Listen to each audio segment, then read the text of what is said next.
does. It actually contribute to methane emissions. That's metabolism.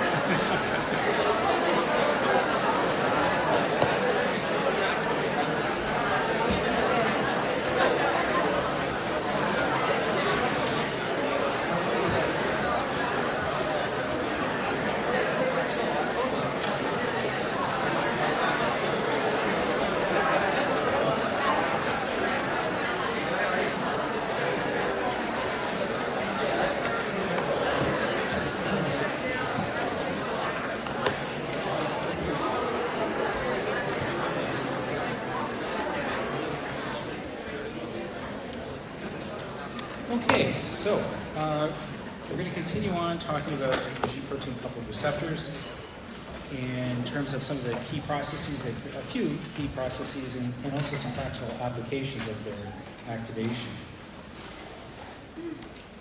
So in last lecture I talked a little bit about a protein, or an effector protein that can be activated by G protein coupled receptors, adenyl cyclase. It produces cyclic AMP.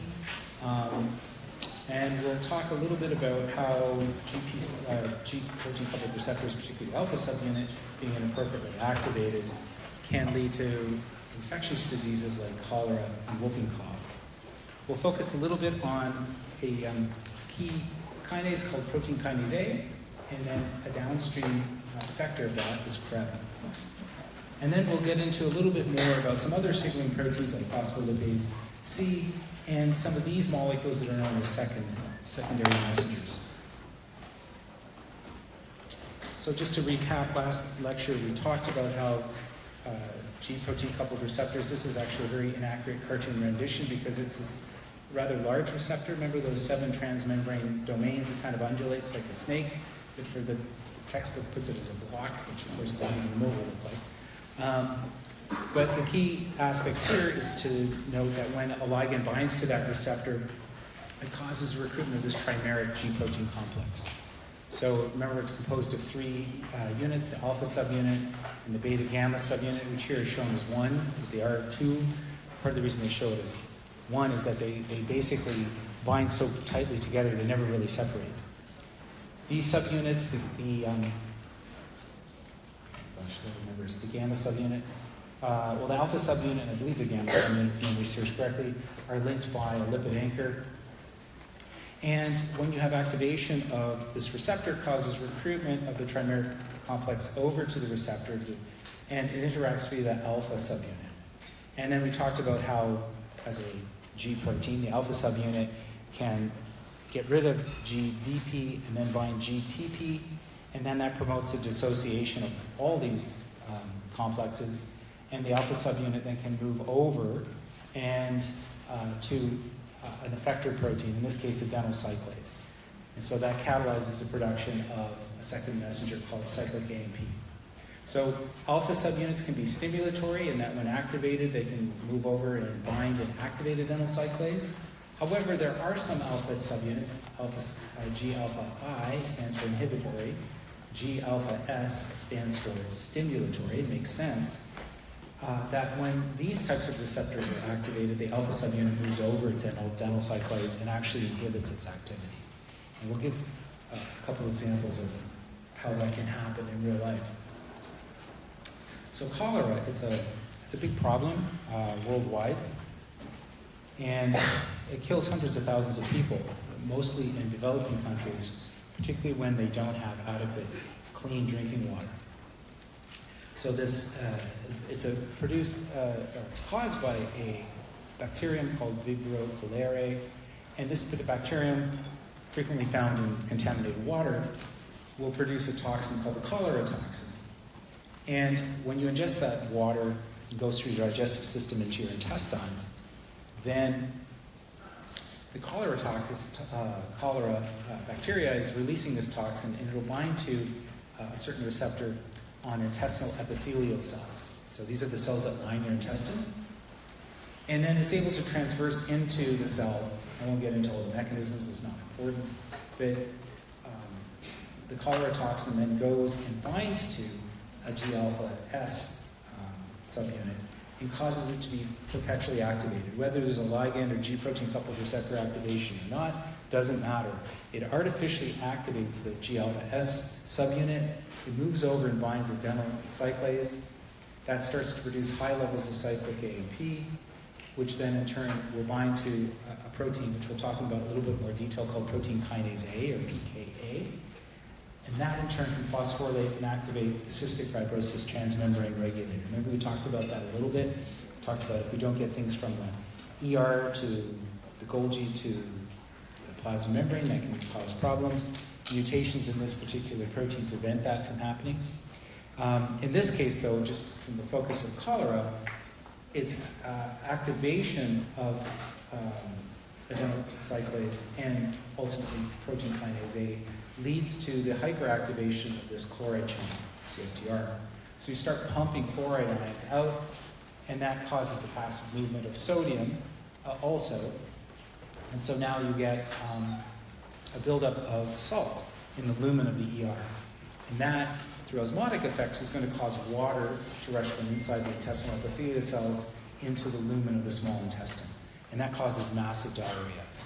And that, if it persists, can cause massive dehydration, so much so that it can kill individuals afflicted with this. So this is an example of a pathogen artificially activating the G alpha S subunit, and these are the downstream consequences. What about other pathogens? Do they also inappropriately activate, or do they affect G alpha subunits? The answer is yes. So whooping cough is caused by a certain bacteria called Bordetella pertussis. And so it also makes a toxin, the pertussis toxin. But in this case, we're not talking about the intestine, we're talking about our lungs. So when you look at lung epithelial cells, if we have an infection with whooping cough, the pertussin toxin accumulates in lungs. It can transverse into lung epithelial cells, and in this case, it's binding to and inhibiting a G alpha I. So remember, the G alpha I's actually inhibit adenyl cyclase. So this is a sort of an interesting situation, is that there's a little bit of a competition going on between G alpha S subunits and G alpha I. So if there's some slight activation of G alpha S through various other processes, which we're not going to talk about, it can be countered because there's a G alpha I present. So it's a little bit about sometimes the S wins, sometimes the I wins, and it keeps it in check. When you have the pertussis toxin accumulating, it binds to and inhibits the G alpha I. And as a result, the G alpha S wins. It just slowly, constantly is activating adenyl cyclase, producing cyclic AMP. CFTR also, as we talked about in one of the earlier lectures, is important for chloride ion conductance in your lung epithelial cells. So in this case, it's turned on excessively, and chloride ions move out, and then also sodium ions. And then, in essence, what happens is through an osmotic effect, water rushes from the lung epithelial cells into sort of the airways. And this causes an accumulation of liquid, and hence this sort of cough where you're coughing up this, kind of trying to get rid of all this liquid that's building up in your lungs. So, similar kind of concepts, but when I'm talking about cholera, we're talking about intestines, intestinal epithelial cells. We're talking about activation of G alpha S. When we're talking about pertussis, we're talking about a different tissue. We're talking about lung epithelial cells, and we're talking, in this case, about how this particular toxin is inhibiting an alpha subunit. So you're putting a brake on the brake. So as a result, it's not like there's a foot to the floor, but the gas pedal is just slightly activated. And over time, the chronic buildup of cyclic AMP tends to cause a dysregulation or increased activity of the chloride channel, the CFTR chloride channel. And over time, you get this accumulation of liquid. So cholera tends to happen much more quickly because you're turning on the gas pedal very quickly, and that causes a lot of electrolytic imbalances. This one is more of a chronic situation. But again, it can also be quite serious if it goes, if there's no resolution of this. Okay, so I mentioned It's a natural question. Is there protein kinase A involved in the pertussis pathway, or is it just? That's a good question. Is protein kinase A involved in the pertussis pathway? Probably, but I can't say with absolute certainty. So it probably is, but I should know, but I can't say with certainty. But I know it's definitely involved in the intestinal epithelial cells. Okay, so I do know more about protein kinase A and the relationship in terms of how it controls memory. That's more in my bag. So pKa is an unusual protein. It actually is composed of two pieces, catalytic subunit and then a regulatory subunit. And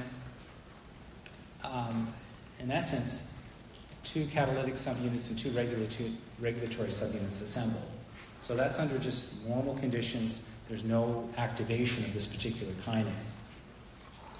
When you have adenyl cyclase activated and it starts producing cyclic AMP,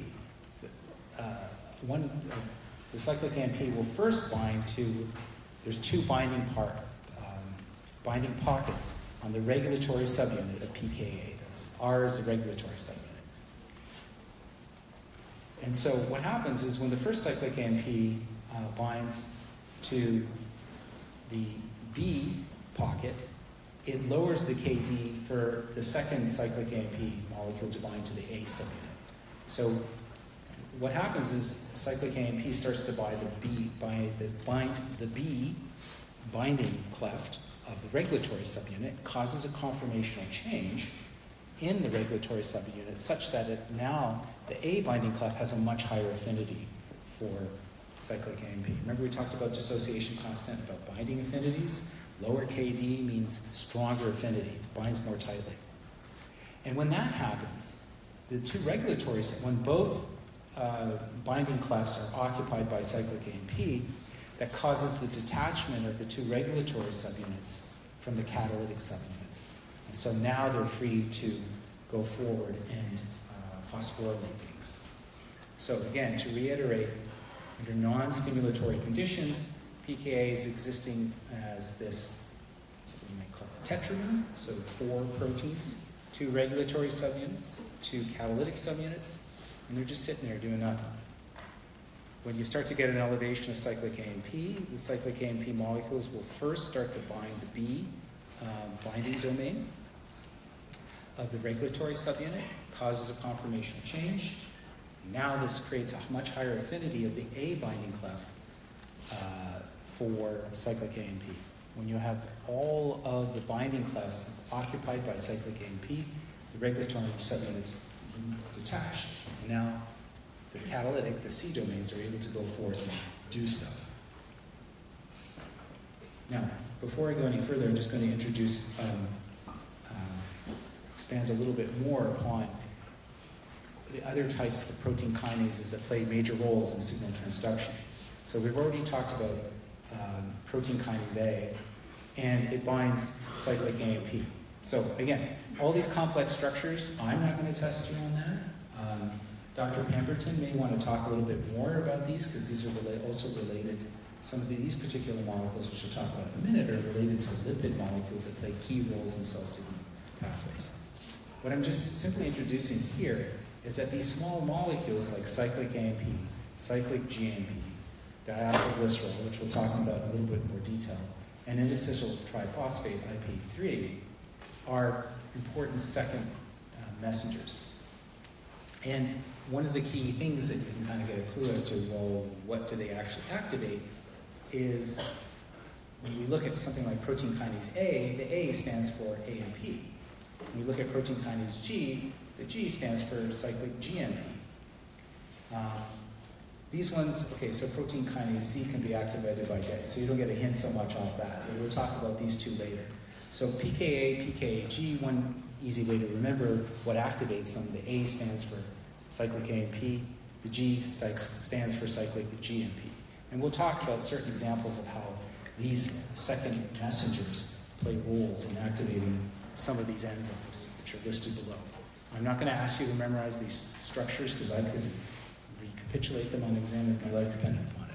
I'm not a big structural chemistry person. It's not my thing. What's more important to understand, so what is second messengers, why is that important? They play a really critical role in what we call signal amplification. So taking one small molecule that can activate a receptor, and then that receptor is going to lead to activation of a whole bunch of downstream pathways, and the signal goes from one to many, and that's where second messengers come into play. We're going to talk a little bit about epinephrine. It's a fight or flight hormone, and it's capable of eliciting a very strong response in a lot of different tissues. We'll talk about how it does that in a minute. So when you look at epinephrine binding to a receptor, it would be a G protein coupled receptor. It'll lead to activation of adenyl cyclase. So you get increased enzymatic activity, and that enzyme can catalyze many, many times the production of other signaling molecules. So in this case, it's going to catalyze the production of cyclic AMP. Cyclic AMP can go on and activate protein kinase A, which can repeatedly phosphorylate many different things. And so at every stage here, you're getting an amplification of the signal. So here you maybe have a very, very small amount of epinephrine. It activates an enzyme that starts cranking out a bucket of cyclic AMP. So if we go from here to here, that's, what are you looking at? 10,000-fold increase in the signal. So you can go from one molecule to 10,000 molecules pretty quickly.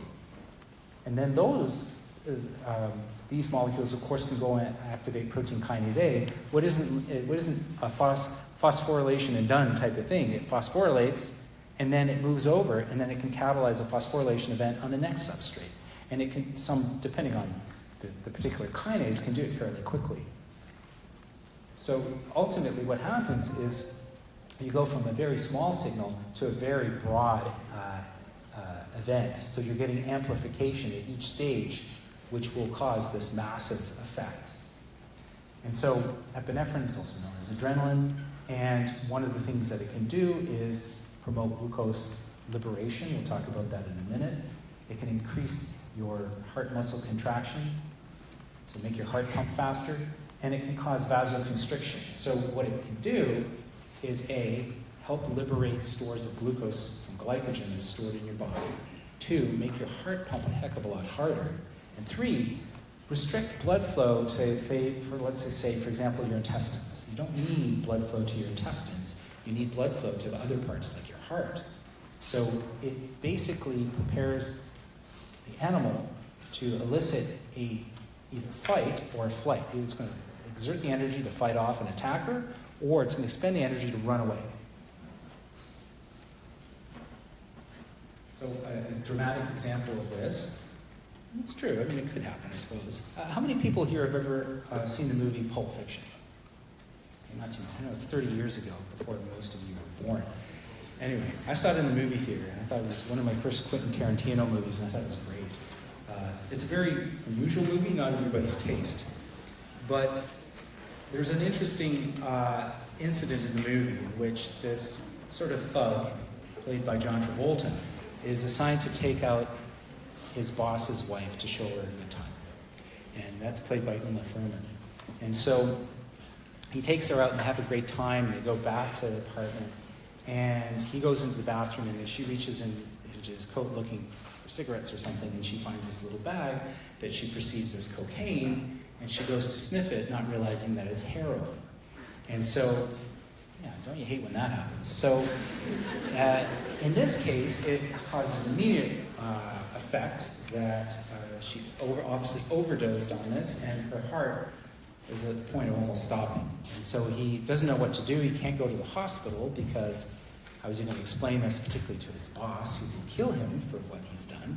So what do? You go to your drug dealer, and played by Eric Stoltz.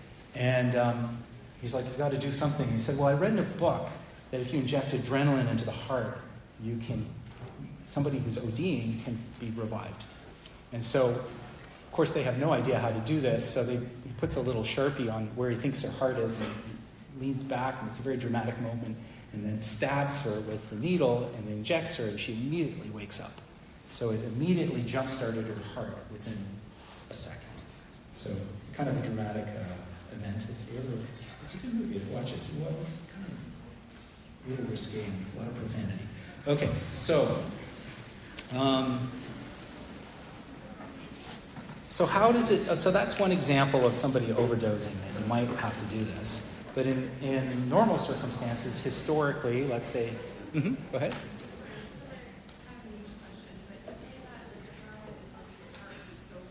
No. The overdose of the heroin actually stopped her heart from beating. So yeah, if I said it over, no, her heart stopped beating. It was almost at the point of not beating. So they had to jumpstart her heart because she was going to die. So jumpstarting by injecting adrenaline or epinephrine directly in the heart is going to cause a whole bunch of things, including very strong heart muscle contraction. But under evolutionary perspective, that's not what epinephrine does. It works by breaking down glycogen. So the stored form of glycogen, glucose is called glycogen. It's basically a chain of glucose molecules. And so it can be stored in the liver, and it can also be stored in the muscle. And so epinephrine promotes the conversion of glycogen to glucose. And as we just talked about, in the heart muscle, it also dramatically increases contraction rate.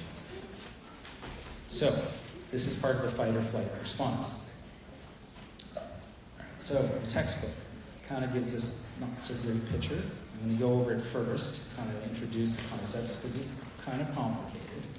And then I'll go into the old version, which I think does a slightly better job of explaining it. So if you miss on stuff on this slide, I'll cover it again in the next one because there's a lot of moving parts in this. So think about it from the perspective of you're a hunter in Africa and you come across a lion. And there's no way that you're going to be able to defeat this lion. So you have to run very fast and climb up a tree, and hopefully he won't get you. So you need to have the energy to do that. So you need to break down your stored glycogen. And then, of course, you also need to get your heart pumping fast. So we're going to focus on the aspect of breaking down glycogen to cause an immediate release of glucose, which will provide the energy for your muscles, skeletal, and your heart muscles to contract very quickly. So how do we do that? So glycogen is this long branched chain of sugar, which I'll show in the next slide. And so it needs to be broken down into glucose. And that's going to be achieved by an enzyme called glycogen phosphorylase. And so we need to activate it. So we have that sudden burst of energy because we have a release of epinephrine, adrenal glands. It's going to bind to G protein coupled receptor.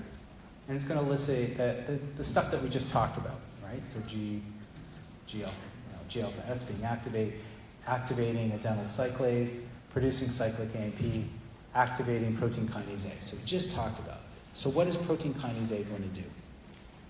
In this context, it needs to promote the breakdown of glycogen to glucose.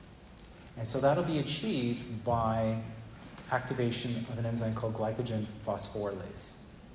Now that, to be activated, needs to be phosphorylated. So protein kinase A will phosphorylate glycogen phosphorylase kinase. That's the kinase that phosphorylates glycogen phosphorylase. And then that will promote the breakdown of glycogen into glucose. It also is going to phosphorylate and inhibit the enzyme that's trying to do the opposite. Glycogen synthase is taking glucose and converting it to glycogen. We don't want that to happen. So we need to activate the enzymes that help break down glycogen, and at the same time, inhibit the enzymes that want to do the opposite, make glycogen. So the phosphorylation of glycogen synthase will lead to its inhibition. Now there's this other part, which I'll probably explain better on the next slide, but it's also going to phosphorylate this protein called inhibitor of phosphoprotein phosphatase. And I'll explain that in the next slide because it does it a better job than this does. So just keep it, take it at a simplistic level, is that epinephrine has been turning on this process to help break down glycogen. Now, and that's going to be primarily mediated by the activation of glycogen phosphorylase and also the inhibition of glycogen synthesis, which is the opposite reaction. Now, you sit up in the tree for about half an hour, the lion gets bored and it runs away, and now the epinephrine levels come down, So now we no longer have that signaling through that G protein coupled receptor. We're not getting activation of PKA. It's no longer being activated by cyclic AMP. And therefore, we're not getting the activation of this pathway. We also no longer get the inhibition of glycogen synthase. It's not being phosphorylated anymore. And so now we can start to facilitate any glucose that's now available, convert it back into glycogen. So this is what we refer as return to normal state. And then there's also this business with this inhibitor of phosphoprotein, which is a bit of a complicated thing. So I'm going to say the next slide to explain that, because I think it does a little bit better job. So this is the older version of the textbook, which I kind of like better. So glycogen, that's kind of what it looks like. All those little pieces there are sugars or glucose. So you can see it's stored in this sort of branched structure. As we talked about, in the upper pathway here is when you have epinephrine. And so this is going to lead to PKA being active. As we talked about, it'll phosphorylate and activate glycogen phosphorylase kinase, GPK, and that in turn activates glycogen phosphorylase. So that's going to help break glycogen down into glucose. So that's just what I talked about the last slide. It's just a different visual presentation. Now, the inhibitory part is where it gets a little bit more complicated. So we already talked about it can phosphorylate PKA, can phosphorylate glycogen synthase and inhibit it. So that's going to prevent the reverse reaction. We don't want to make glycogen, we want to break it down. It'll also phosphorylate this protein called IP, or inhibitor of phosphoprotein phosphatase. I didn't come up with these names, don't shoot me. And this, in turn, when phosphorylated, will bind to and inhibit phosphoprotein phosphatase. So these are, remember, phosphatases take phosphate groups off. Okay. So, and we want that because these phosphate groups that we're putting on here, that are either, in this case, context activating, we don't want to remove them. So we don't want the phosphatase being active. We want to phosphorylate, phosphorylate, phosphorylate, in both the activating and the inhibitory manner. So the line has gone away, our epinephrine levels drop. Now we can come back to this a normal state, and therefore we're not having PKA active anymore. So in this case, it's not going to cause this activation phosphorylation pathway or this inhibitory phosphorylation pathway. It's no longer going to phosphorylate that inhibitor protein. Now the phosphoprotein phosphatase is now active. And so what is it going to do? It's going to remove the phosphate groups that initially led to the activation of glycogen phosphorylase kinase and also glycogen phosphorylase. So we're going to remove those active phosphate groups, so now they're inactive, because we don't want to break down glycogen.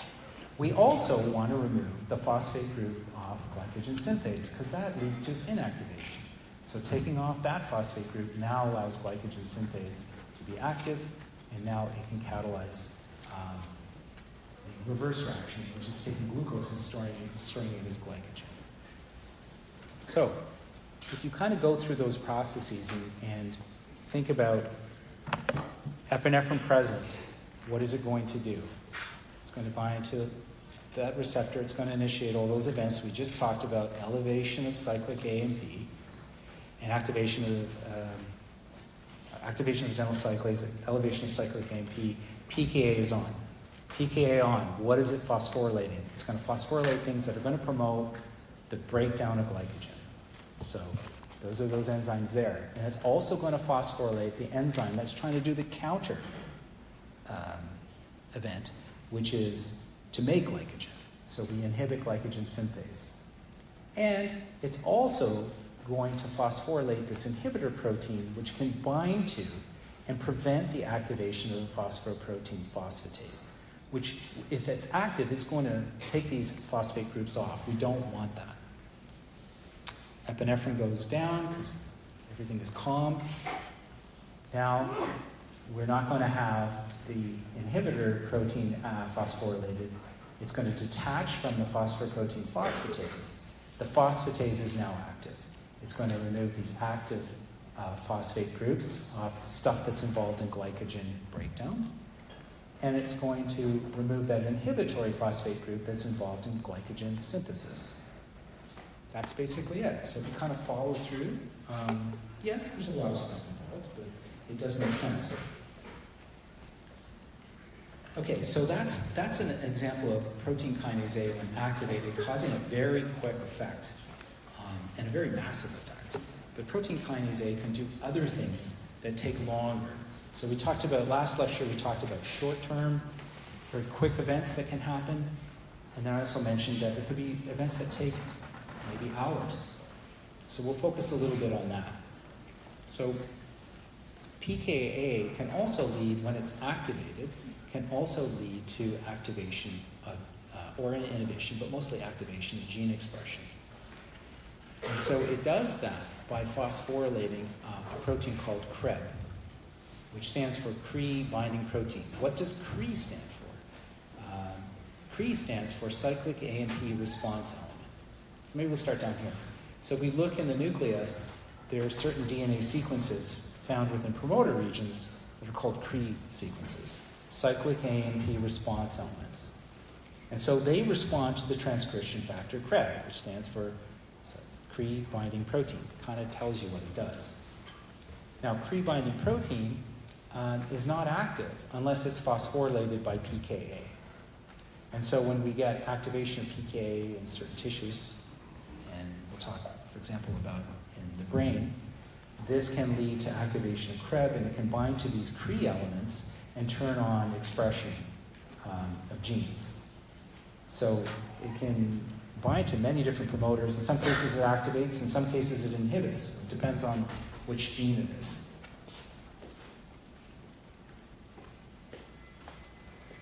So in this case, we have activation of G protein coupled receptor. We've gone through this exercise before, adenyl cyclase, cyclic AMP. We talked about binding to the regulatory elements of pKa, and that causes their detachment from, okay, they're showing it in just a slightly different way. Okay, the regulatory elements bind cyclic AMP and they detach, and the catalytic C subunits are now released that can enter into the nucleus where they can phosphorylate CREB.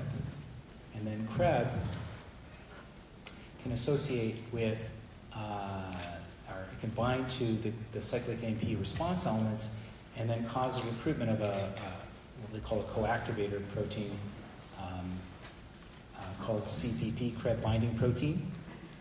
And that in turn causes recruitment of RNA to that transcription site. So all of these steps, particularly in the brain, take a little bit longer time.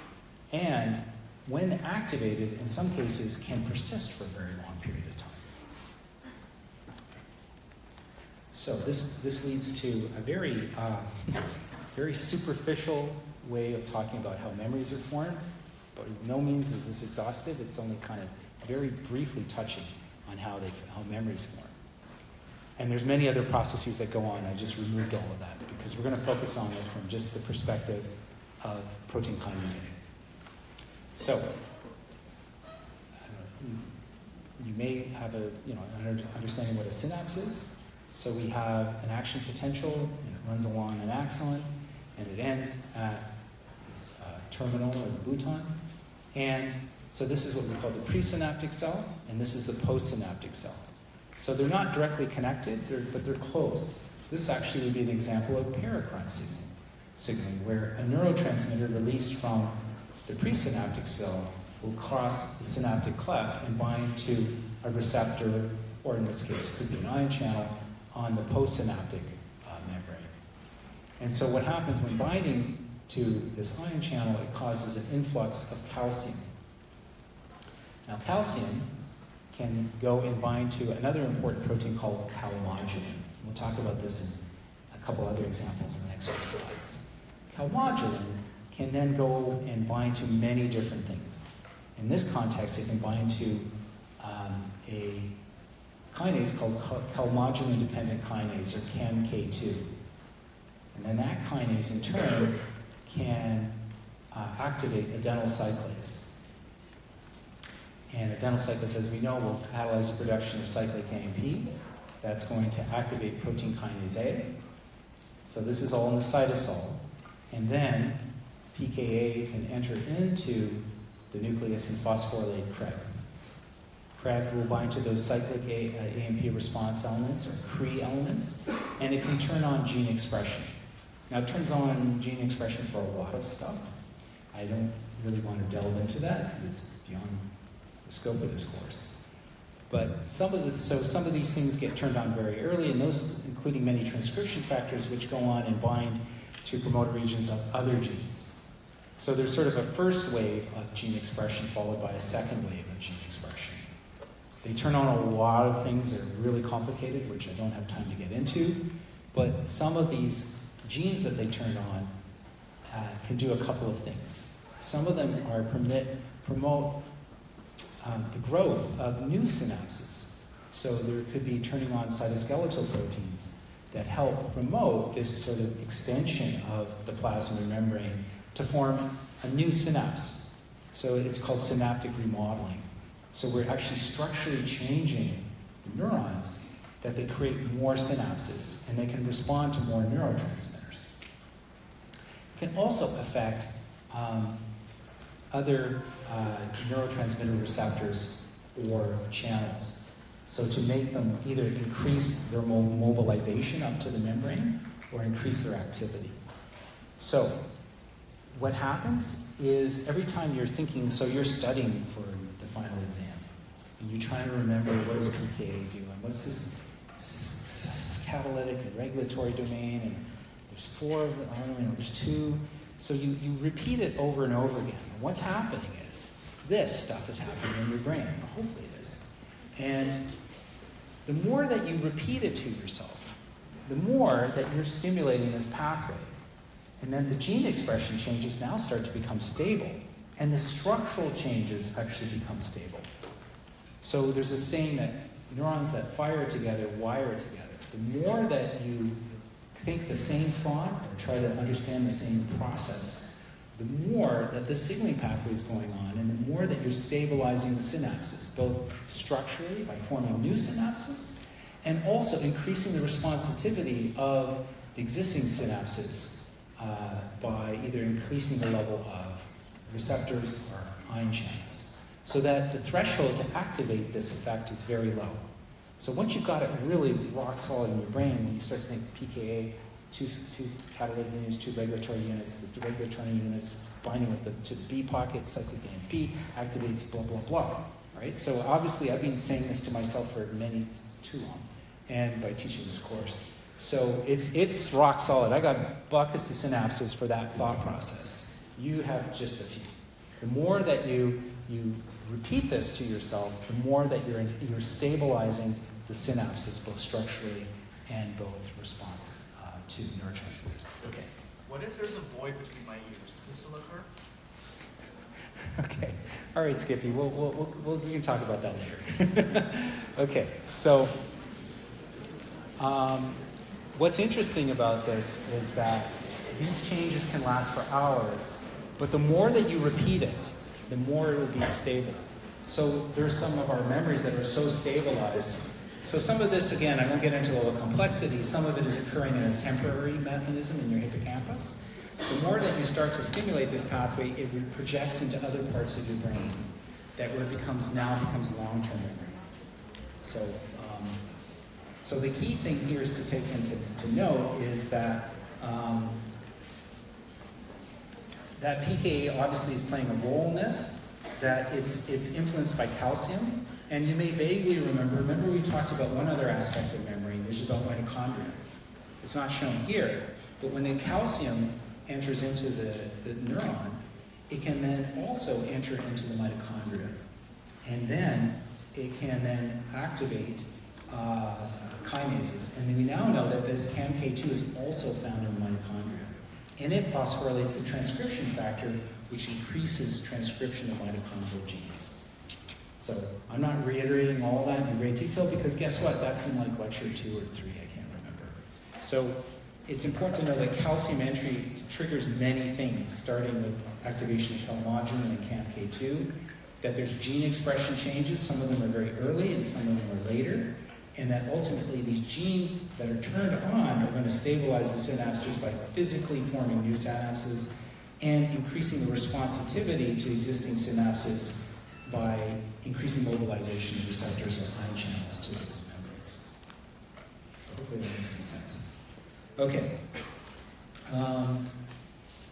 Now, the other thing I talked about in terms of second messengers, we talked about cyclic AMP and cyclic GMP. And it's also important to note that lipids also play a major role in signaling. So we have these complex lipid structures. So this is the plasma membrane. You've got these hydrocarbon chains that integrated into the plasma membrane. And then you have these types of sugars that are associated with the hydrocarbon chain. So it can go through a series of these structures can go through a series of phosphorylation steps. And I'm going to only focus on here is that you can lead to this complex lipid with the phosphorylated sugar called phosphatidylinositol 4,5-bisphosphate. These are just called PIP2. And that can be recognized by an enzyme called phospholipase C.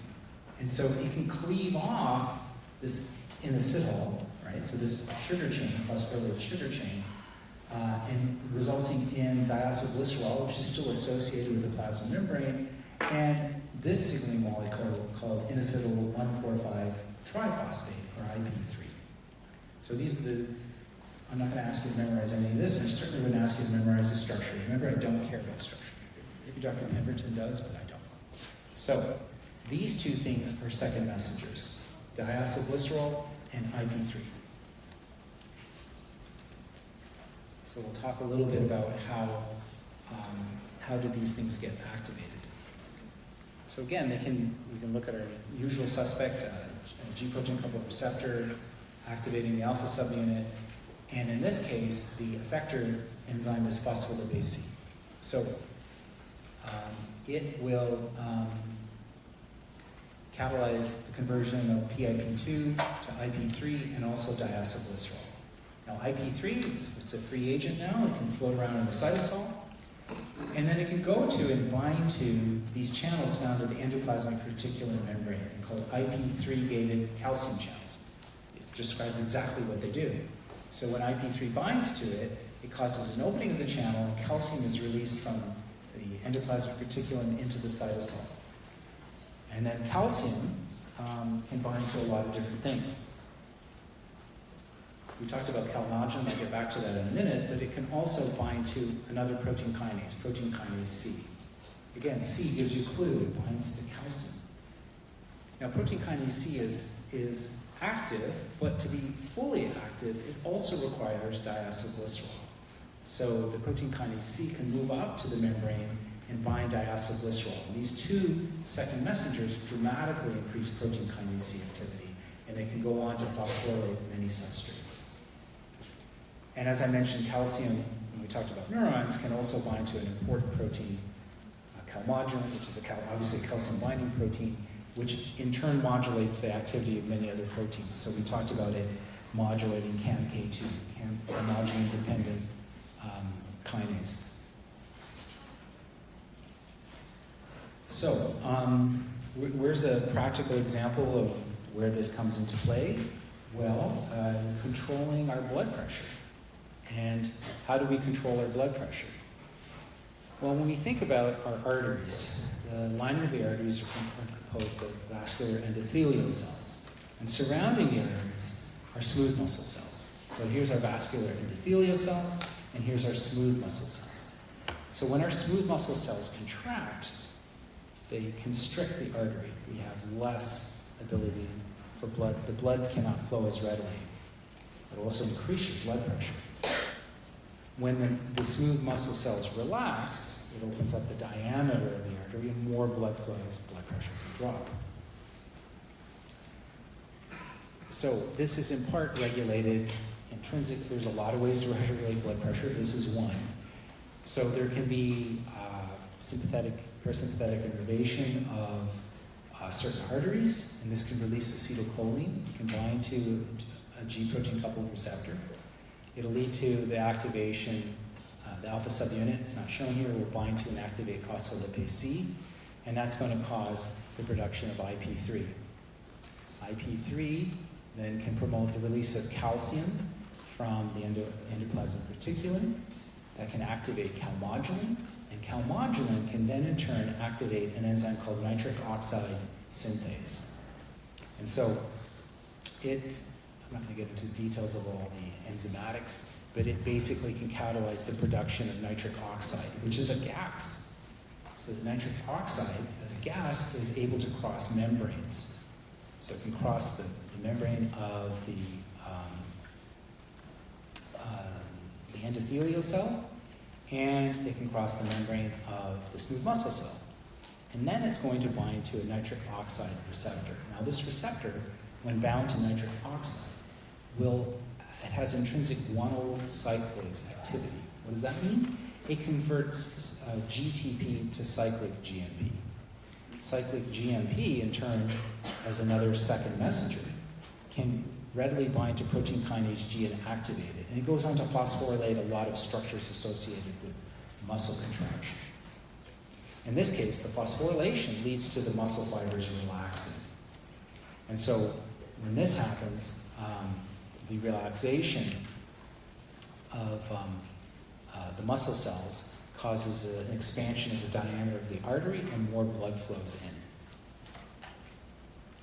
Interestingly, nitroglycerin, which was actually one of the components developed for dynamite, which Alfred Nobel invented, and that's what the Nobel Prize is invented for. It's actually his money was made by creating dynamite, and one of the key ingredients of dynamite is nitroglycerin. It turns out, though, that nitroglycerin also has medical applications. So when you take it, it can actually very rapidly be decomposed to produce nitric oxide.